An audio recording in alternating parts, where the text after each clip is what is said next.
Welcome back to the Joseph Graham Show. Today I'm with George Rivera. Now, here's the interesting thing. We were talking about this beforehand.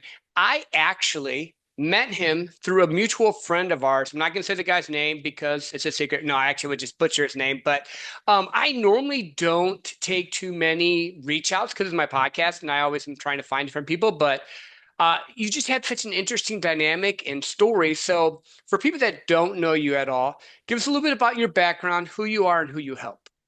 Yeah, so I'm a 31-year entrepreneur. Started back in the mid 90s. That's when dinosaurs used to roam the earth, and I've been an entrepreneur all my adult life.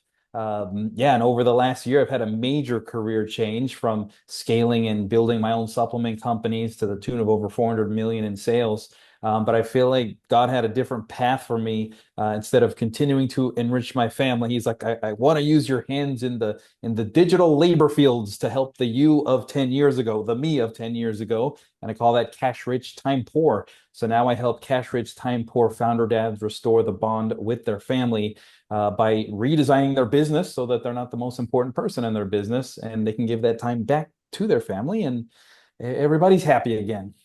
Yeah, no, I love that. You know what I think happens when we first, because I've been in sales and entrepreneurship. I consider sales entrepreneur light because you have to kill to eat. You don't have a guaranteed amount of money. So I kind of throw it in that brand. In fact, I encourage a lot of people that think they want to be an entrepreneur to try it first, because if you don't know sales, you're not going to succeed as an entrepreneur. You can have an expensive hobby. But what I found is most successful guys like you like you said, you had a $400 million business. You're building it, it's growing, it's doing great. You get to the point of, I can make more money, but I don't really need to. What's my purpose? So you said God had a different plan. Was it like, were you praying? How did you get that shift? Yeah, well, I kind of have to start kind of towards the beginning, and so I'll just go there. 2 weeks before my dad died, he told me one sentence that split my life into before and after. He basically said, "Don't miss Leo's games. I miss too many of yours." Leo was my 9-month-old son at the time, and had an instant flashback to when I was a child, back in my old high school gym. Played in about 40 basketball games, and he only went to one of them. But my teammates, like all their dads were there for all the games, and they would cheer like they won the championship after they'd score a basket. And yeah, I remember looking at another dad loving on his kid, and I was like, I wish that was my dad. And that would have crushed my dad. I mean, it crushes me as a dad to think my son could say something like that. But he was the avatar that I'm working with right now. He was the cash rich time poor person. And so when he said that, that was nice closure to whatever that was in my youth. But then on the other side, I realized that I was becoming version two of him. Mhm. Not a bad man, not an absent father. He wasn't someone who didn't love his family. My dad was a provider. He was a builder, a man carrying lots of responsibility. But he slowly gave his best energy to the business, to his career, while the people that he loved, they just got the leftovers. And so that's the part that most founder dads don't really ever see coming. It doesn't happen all at once. It happens quietly. It's a missed dinner here, a distracted Saturday there. A game where your body is physically present, but your mind is still out there solving problems. And then eventually your family just adapts to the version of you who's only partially there. That realization changed my life because, like I said earlier, I built successful companies. I generated hundreds of millions in online sales. I was totally winning the game on paper, but at home was a complete drift. And the hardest part is nobody tells founder dads that this can happen while everything still looks successful. So today I create rooms for founder dads to tell the truth about what success is costing them before it's too late. I love that. I love that so much because in the sales world, in the business world, I see it all the time. My dad was not in business, but he was that hardworking Midwesterner guy. And when you said the basketball thing, I reverted back because he came to one of my games and it was the one game I didn't play in. So, like, Mm. I remember, and I think, especially in today's day and age, and I'm going to shift a little bit, but we're going to come back to that, the lack of fathers in the lives of young men. It's June right now. It's Men's Mental Health Month. And I just always want to bring this up. Men need dads, they need fathers, whether it's a biological father or someone that stepped into that father role. And especially high achieving men. What I've noticed with most high achieving men that I deal with is they have a father wound. There's no other way to put it. It's like they want to either not be their dad, be their dad, or they saw something in him that, not that he was a bad person, because I can tell you love your dad. I love my dad, but they grew up in a different generation. They just did the best they could. And half the time they were kids training kids because they were getting married super young. Um, how have you found once you had that epiphany of turning into your dad, how did you start to make the change? Because there's awareness, but then there's action. Yeah, that's a great question. So, yeah, when he told me that, I instantly like bought into the fact I need to make the change. And I think when most founders hear that you should be there for your family, you're not going to get a lot of resistance. It's the other stuff that comes up like, oh, my business needs me so much, and I support this lifestyle that I got to maintain. And so there's that tension there. And so when my dad told me that, I said, "This is it. It's gonna end." I was the kid that had a dad who wasn't really there, and I'm doing it to my son. We're done with that, but it has to start tomorrow because I'm working 16 hours today. And of course, tomorrow didn't really mean tomorrow. For me, it meant 3 years, three Hmm. years worth of tomorrows. So I was aware, but I hadn't really felt pushed to make the change yet, obviously. So fast forward to 2018, I'm scaling my business to numbers I'd only dreamed about, multiple eight-figure business and printing money. But in reality, I was hating life. And I know hate's a strong word, but there's no better way to explain it when I felt like my family was being ripped out from under me.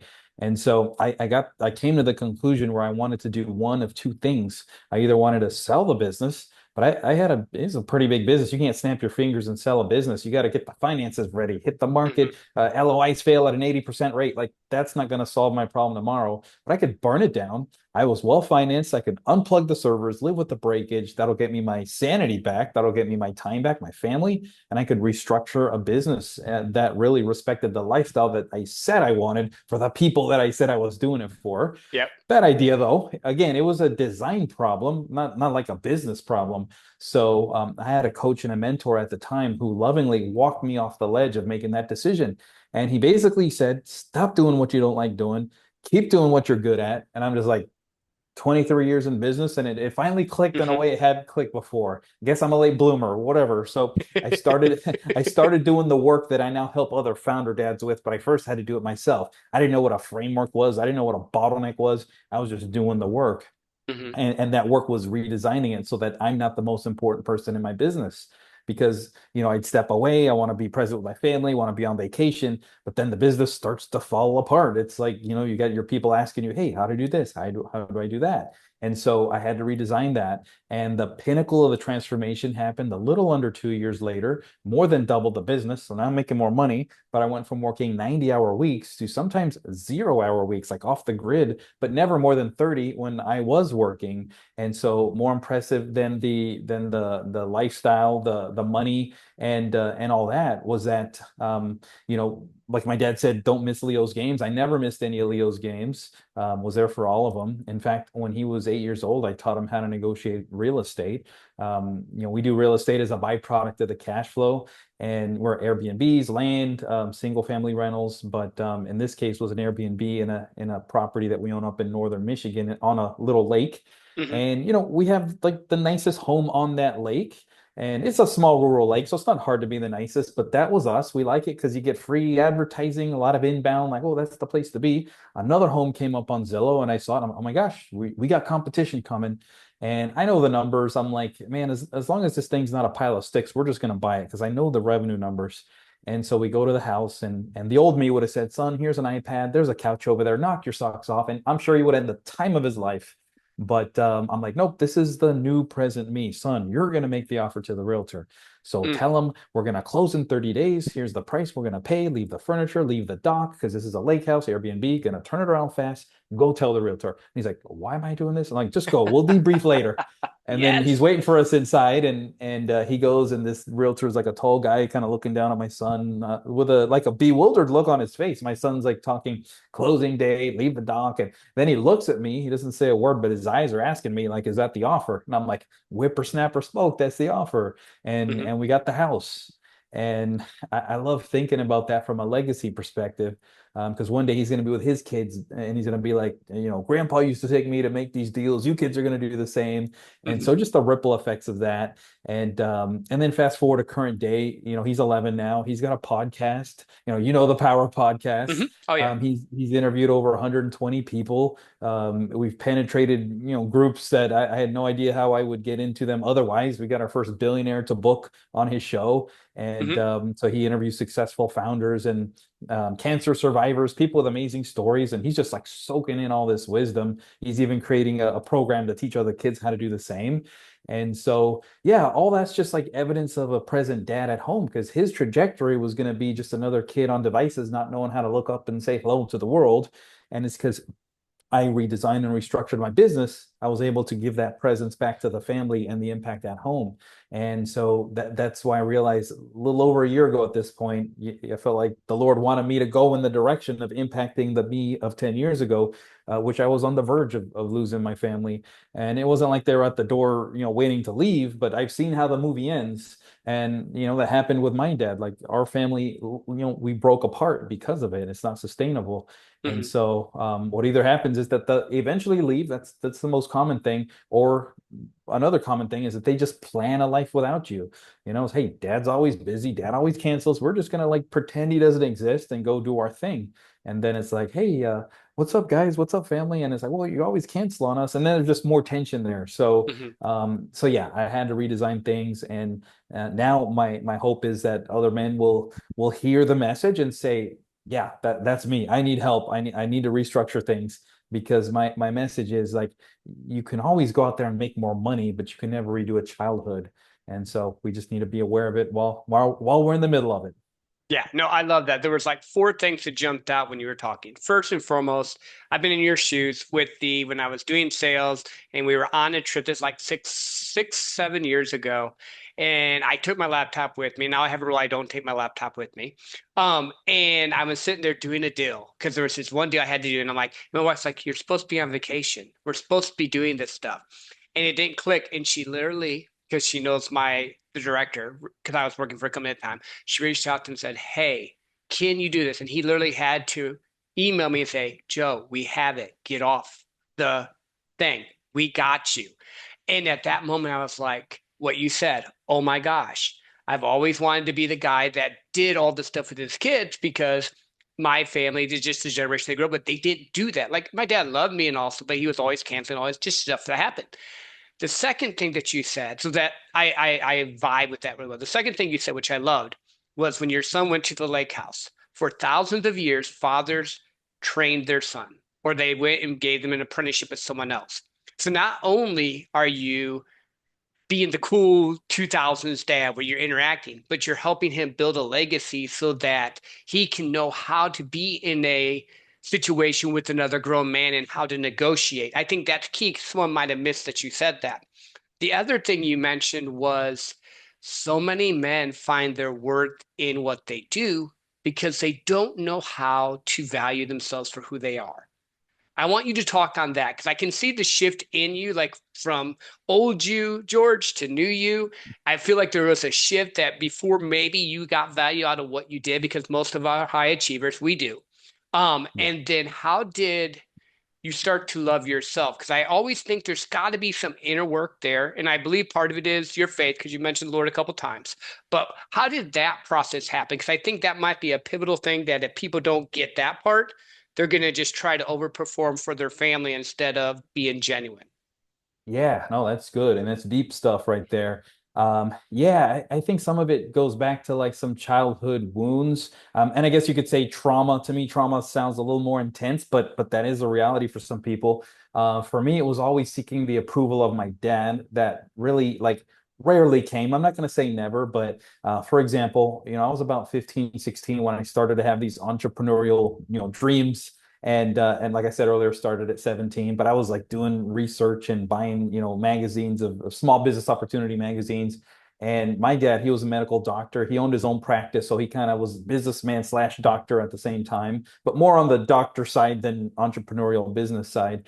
And his attitude was, hey, I put money aside for you, for me when I was like 5 years old, and it in this investment account, and it like multiplied like a bunch of times, and now it could pay college over 2 times. So he kind of did the smart thing there, and he said, I've paved the way for you, so this is the path you should go because this is the path that I know. And of course, I know that he said it in a loving way because he doesn't know the other path. The other path's unknown. We don't know what it is. I don't want my son to get hurt. I love him, so I totally get that. But I was a bit stubborn in a sense of like, no, but I'm buying into this like entrepreneurial thing. I don't want a boss. I want to control my destiny. All the stuff Hmm. that the ads would say, and so there's a little bit of friction there, but I did end up going to college for pre-med.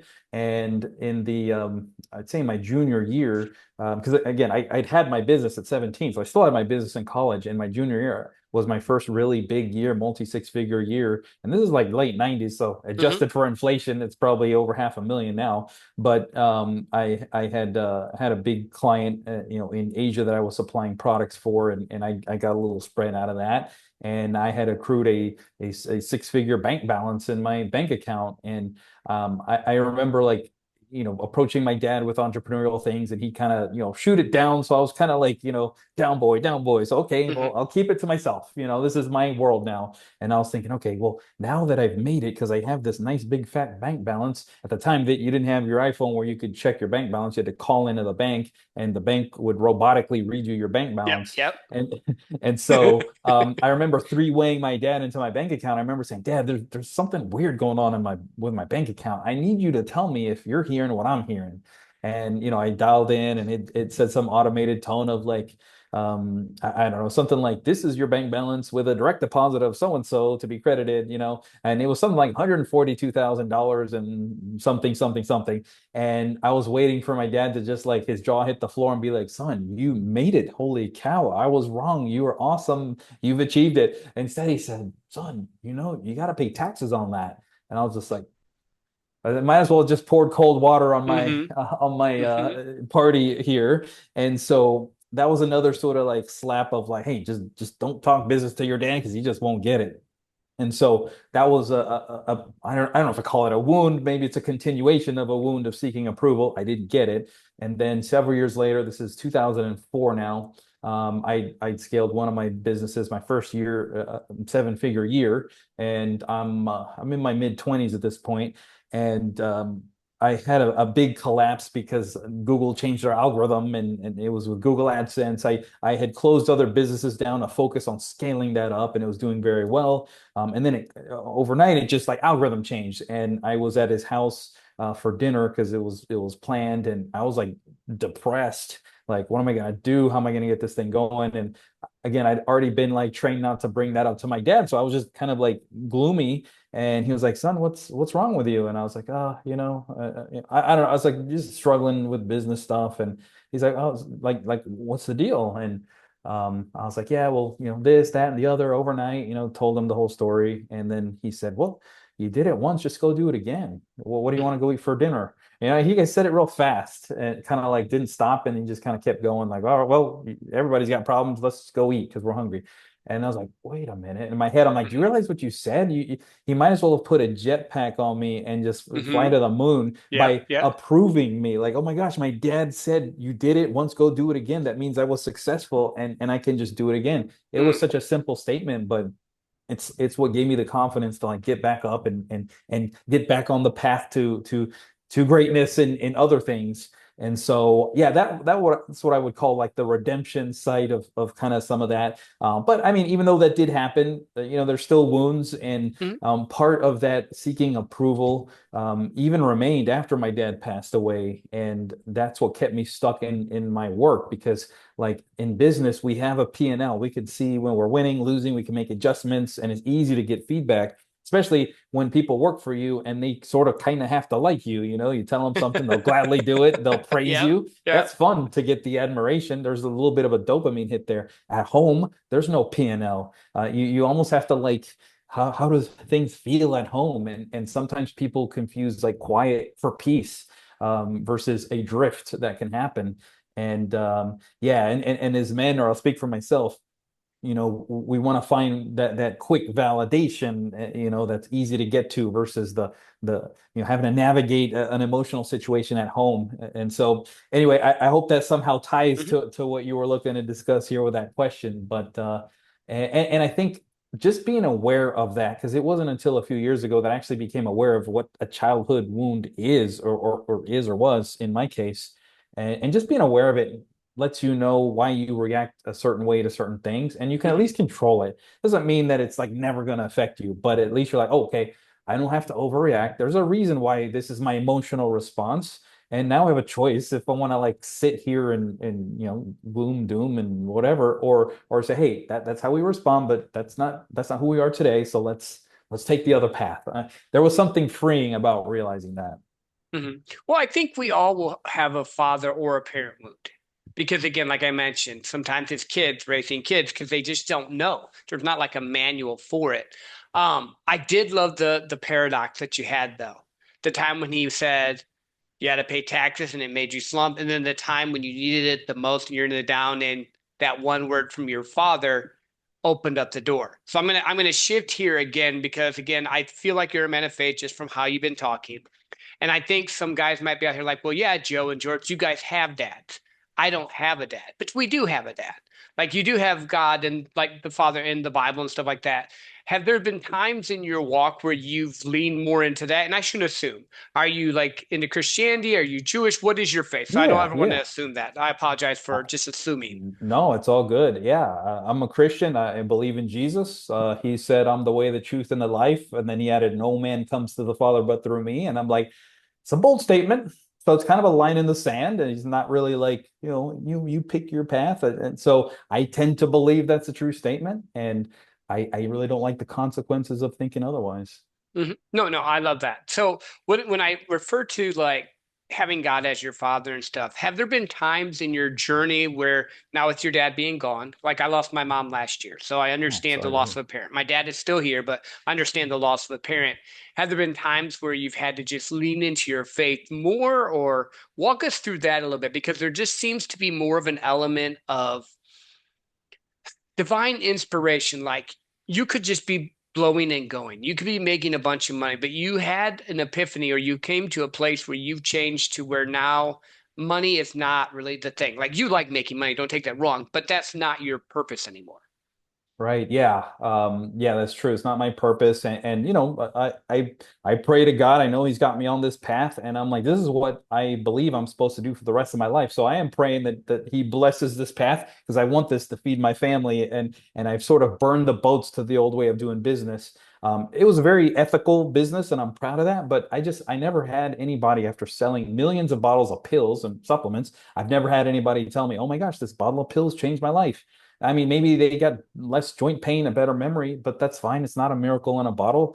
Hmm. But ever since I've come out with this message, I've been on awesome podcasts like yours, and I've had people message me on the socials saying like, "Oh my gosh, my family lights up like a Christmas tree at my presence. I didn't realize what I've been missing all these years." And I'm like, kind of satisfies my soul.